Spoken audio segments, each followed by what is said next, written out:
اس لیے حکیم الامہ مولانا شریف تھانوی رحمۃ اللہ علیہ فرمایا کرتے تھے کہ اصل ولی وہ ہے جو اپنی رضا کو اللہ کی رضا میں فنا کر دے.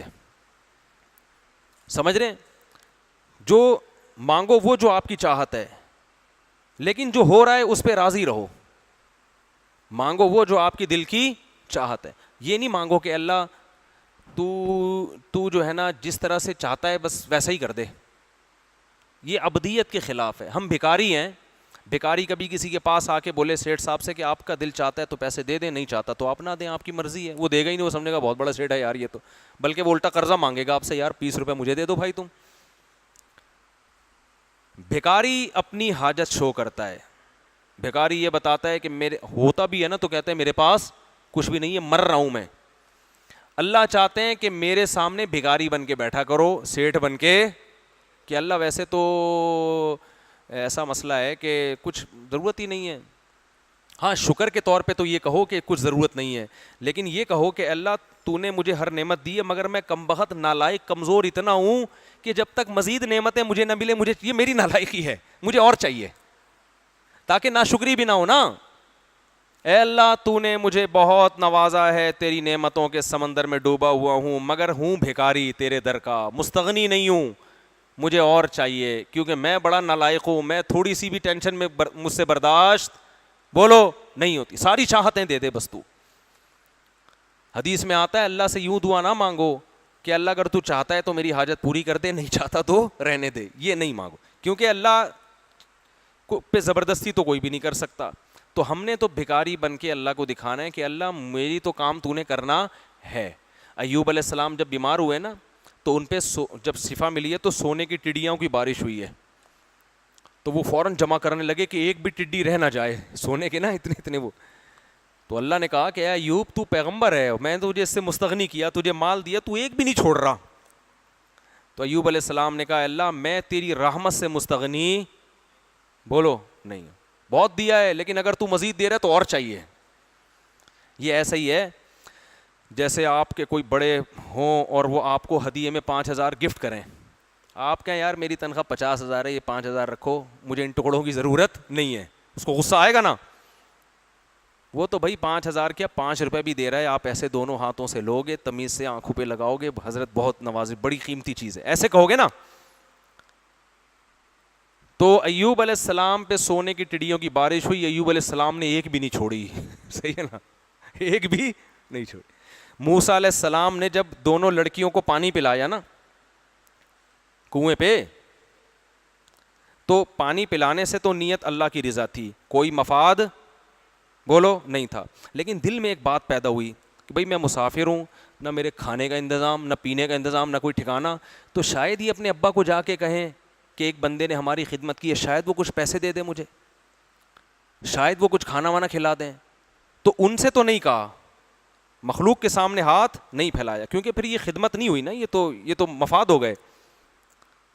دل میں جب خیال آیا تو اللہ سے کیا کہا کہ اللہ ان سے امیدیں نہیں ہیں مگر تجھ سے امیدیں ہیں، اور اگر ان کے دل میں کوئی ایسی بات آتی اور مجھے کچھ اجرت مل جائے تو میں تیری رحمت سے مستغنی نہیں ہوں. ربی انی لما انزلت الی من خیر فقیر.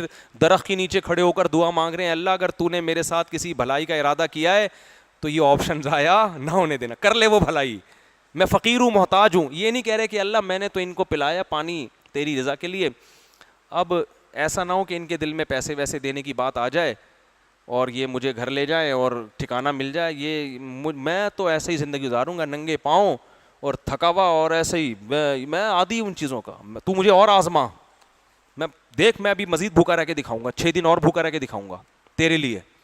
یہ اسٹائل اللہ کو پسند بولتے کیوں نہیں ہے، تواضع پسند ہے. اللہ مخلوق کے سامنے نہیں مگر تیرا محتاج. اللہ کو آپ کی یہ ادا اتنی پسند آئی، اللہ نے کہا موسیٰ صرف روٹی پانی کا انتظام نہیں ہوگا، شادی کا انتظام کرا دوں گا میں تیری.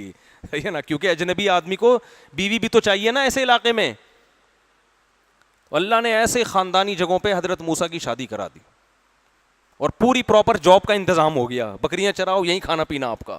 10 سال کے بعد بیوی کو لے کے جانا، فرعون بھول بھلیاں ہو چکا ہوگا، وہ اللہ نے پھر جاتے ہی فرعون کے پاس ہی بھیج دیا ڈائریکٹ. ٹھیک ہے نا. تو مستغنی نہیں ہونا ہے، سمجھ رہے ہو؟ اللہ سے کیا کرنا ہے؟ بھکاری بن کے مانگنا ہے.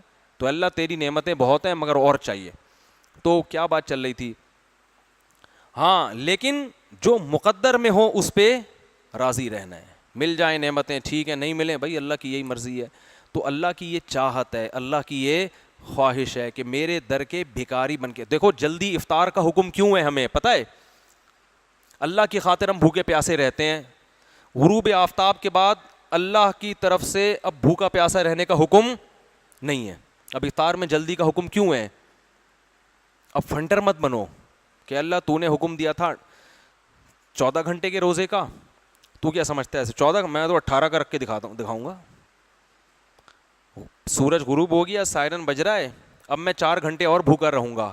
یہ عبدیت کے خلاف. یہ غلاموں کا یہ کام نہیں ہوتا, بھکاریوں کا یہ کام نہیں ہوتا. بھکاری کیا کرے گا؟ پہلے سے پکوڑے بنانا شروع کر دے گا وہ, ٹھیک ہے نا. بیوی سے اثر کے بعد اس کو ٹینشن دینا شروع کر دے گا, بیگم افطاری کا ٹائم ہونے میں آدھا گھنٹہ رہ گیا, 1 سیکنڈ بھی تاخیر ہوئی نا تو اچھا نہیں ہوگا. یہ ادا اللہ کو پسند ہے. بھائی اللہ ہم تو بھوک پیاس ہم سے برداشت نہیں ہو رہی. بھوک تو سب کو لگ رہی ہوتی ہے, نہیں لگ رہی اس کا مطلب پیٹ خراب ہے آپ کا. بھوک لگ رہی ہوتی افطاری کے وقت میں, تو اللہ نے حکم دیا, نبی نے حکم دیا, دسترخوان پہ آ کے بیٹھ جاؤ تمیز سے, ٹھیک ہے نا. بیٹھ جاؤ, انتظار کرو, اللہ کی نعمتیں رکھی ہوئی ہیں. جیسے ہی سورج غروب ہونے کے اعلان ہوگا فوراً کھانا شروع کر دو, یہ بتانے کے لیے کہ ہم فنٹر نہیں ہیں, ہم تو محتاج ہے بھائی. اس لیے حکم دیا سحری بھی کرو, بغیر سحری کے روزہ رکھو گے مشکل ہو جائے گا. تو یہ فنٹر گیری اللہ کو پسند نہیں ہے. جتنا حکم دیا بس اتنا کرو, اس سے زیادہ فنٹر بننے کی کوشش نہیں کرو. بعض لوگ ایسے فنٹر بن رہے ہوتے ہیں, ایکچولی ہم تو افطاری میں صرف ایک کھجور کھاتے ہیں اور ہمیں تو میں کہتا ہوں آپ کو یہ تکلف کی ضرورت کیا ہے کھجور کھانے کی؟ کیا خیال ہے؟ آپ کو نیمبو چٹا دیا کریں گے ہم آپ کو تھوڑا سا, اتنا کافی ہے. بعض لوگ ایسے مجاہدے کروا رہے ہوتے ہیں نا. میں کہتا ہوں بھائی ہم تو کھاتے ہیں تمیز سے یار, ہاں غلط چیزیں نہ کھائیں, ٹھیک ہے. مزہ آتا ہے خدا کی قسم, ہر لقمے پہ مزہ آتا ہے, ایسا رگیں تر ہوتی ہیں. ہمارے نبی کیا دعا مانگتے تھے افطاری کے بعد؟ ذهب الظما, پیاس چلی گئی, وابتلت العروق, رگیں تر ہو گئیں, یہ مزے الگ. وثبت الاجر ان شاء اللہ, اور اللہ نے چاہا تو روزے کا اجر بھی اعمال میں لکھ دیا گیا. ایک بہت بڑی نیکی ہمارے میزان کے ترازو میں لا کے اللہ نے ڈال دی ہے. حضرت حکیم اختر صاحب رحمہ اللہ تعالیٰ فرمایا کرتے تھے, جب عید کا چاند نظر آیا کرے نا تو رونا دھونا نہیں کیا کرو, ہائے ہائے ہائے رمضان چلا گیا, ہائے ہائے ہائے ہائے رمضان یہ ہو گیا. اللہ خوشی دلا رہا ہے کہ بھائی 1 مہینے کی ٹینشن تھی ختم ہو گئی, اب کھاؤ پیو موج مستی کرو, اب کھاؤ پیو, یہ اللہ نے ثواب لکھ دیا تو خوش ہو جاؤ. حکیم اختر صاحب فرماتے تھے اعتکاف کی رات جب چاند نظر آئے نا, اعتکاف ختم ہو, خوشی خوشی گھر جایا کرو.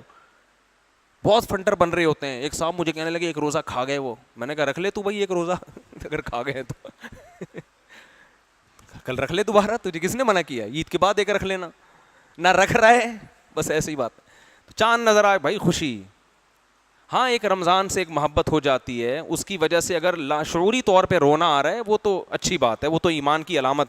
لیکن بیٹھ کے پروگرام ہو رہا ہوتا ہے بعض لوگوں کا رونے کا, ہائے یہ کہ ڈائلاگ چل رہے ہوتے ہیں, تو ہائے ہوئے کرنے کی ضرورت نہیں ہے. خوشی کا دن ہے بھائی, خوشی مناؤ.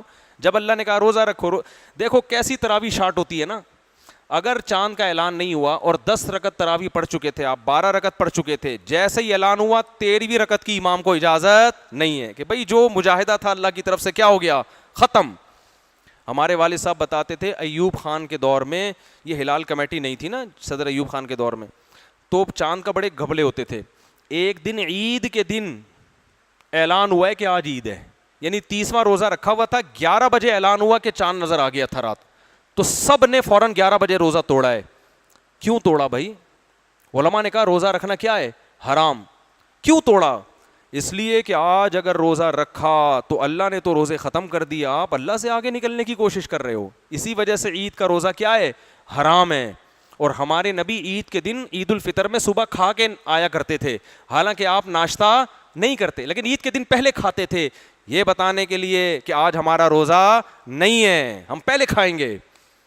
بقرعید میں پہلے کھانا سنت نہیں ہے. اب فرق کیا, عید دونوں عیدیں ہیں بھائی. یہاں روزے ختم ہوئے ہیں یہ بتانے کے لیے کہ آج ہم صبح بھوکے نہیں ہوں گے, پہلے کھائیں گے بعد میں نماز پڑھیں گے. اور بقرعید میں ایسی کوئی حکمت نہیں ہے, کھاتے ہی آ رہے ہیں. آج ہم جو ہے نا اللہ جو ہمیں گوشت کھلائے گا اس سے کھانا شروع کریں گے ہم, وہ اللہ کی ضیافت ہے. تو بار بار جگہ جگہ اسلام آپ کو گائیڈ کرتا ہے، ایسی گائیڈنس آپ کو خدا کی قسم کسی مذہب میں نہیں ملے گی. تو اللہ کے در کے محتاج بن کے اللہ سے مانگا کرو. پھر بھی کوئی مصیبت آ جائے تو کیا کرنا ہے؟ صبر.